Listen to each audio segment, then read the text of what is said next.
What's up, BoobTube? Josh here today. Just a quick little video this week. Just following up on everything that I did at the track this past weekend and everything that I learned and some issues that I got to fix with the car yet again. Seems like it's a reoccurring issue, reoccurring thing, but it's not a big deal. Should be pretty easy to fix.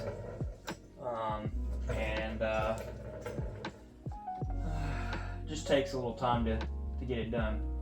So wanted to walk through some of the stuff that I did this week, and also at some point at this video I'll stick my personal best lap time at NCM.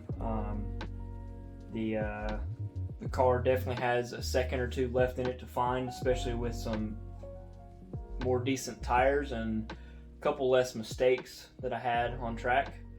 But other than that, let's jump into it and I'll walk you through some of the things that broke and some of the things that didn't.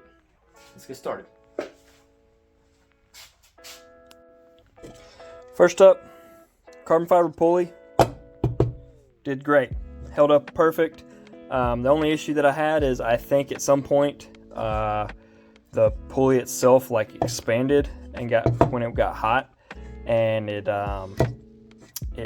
pinched the belt when it cooled off, and was able to hold it against the crank pulley, and it eventually burned through on the crank pulley. But other than that,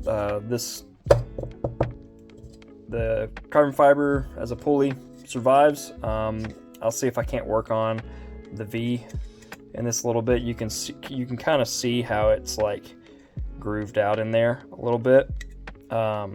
See if I can't make it a little bit better. But that was the only real big issue. The other thing is I was passing some Z06 C8s, and in the process on a back straight, they were able to pass me back because, you know, not super fast in a straight line, but wicked fast around the corners.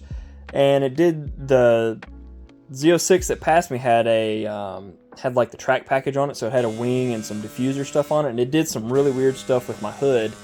And you can actually see on the hood where it creased it right on down through here.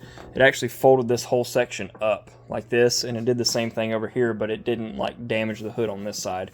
There's a little bit of a wrinkle right there, but I'm gonna have to add some additional hood pins, I think, on each side behind the headlight to hopefully keep that from happening again.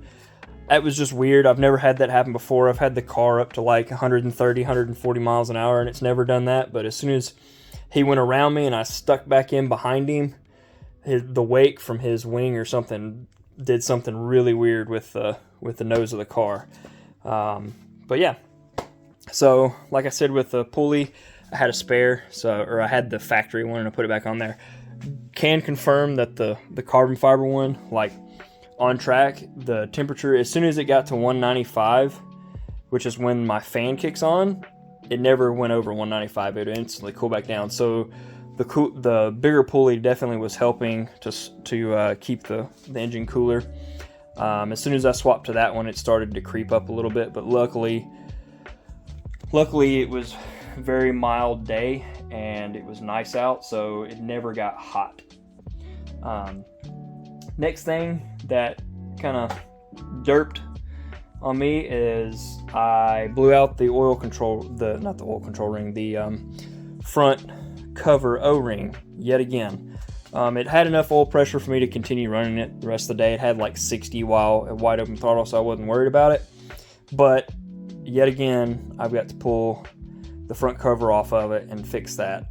I think this time I'm going to do it in the car, since I just did a fresh overhaul of the whole engine. So I'm going to hopefully be able to pull the front cover off, do that, and stick it back on and be good. And while I'm in there, I'm going to pull the regulator out and hopefully lower the maximum pressure that it can be. Right now it should see 120, but when it blew the O-ring out, it was somewhere like 130 or so. So I'm going to hopefully get that down to around 90 is what I'm going to shoot for, and then hopefully I'll never have this problem again. And then let's see, other than that, the car went great. I've got footage that I'm going to show, and the tires are officially cooked. That's only, I believe, 4 track days on this set of tires yet. They weren't ever intentional. I'd never intentioned for them to last a long time. They're technically a rain tire, but they were the cheapest thing that I could get at the time to go shake the car down, and they have survived pretty well. And I think it's just time to upgrade to some actual really nice tires. Exhaust went great, and I had like a coolant leak issue when I pulled it off the trailer, but it's holding water now, so I don't know if it was just because it, like, I'm hoping it was condensation off the car, because when we pulled it home, the temperature fell off a lot, and it sat outside overnight because we got home late. So I'm hoping that was it, and it doesn't appear to have leaked anymore underneath the car coolant wise. Let's get down here. Let's see if you can see. Yeah, I don't see any coolant underneath the car here, which is good. So I'm hoping that's what it was. I mean, it appeared to be so much water that there was no way that it was just condensation, but who knows. So I've got the parts ordered to fix that, so hopefully in the next video or week after, I'll have everything to drop the oil pan, which is going to be a pain with the way the steering rack sits, and get that all changed out. So I'm going it off there, and here's my fast lap of 2:23.9, and this lap could easily be, with better tires, it could easily be a 2:22. So let's get into it. Enjoy. Deuces, guys.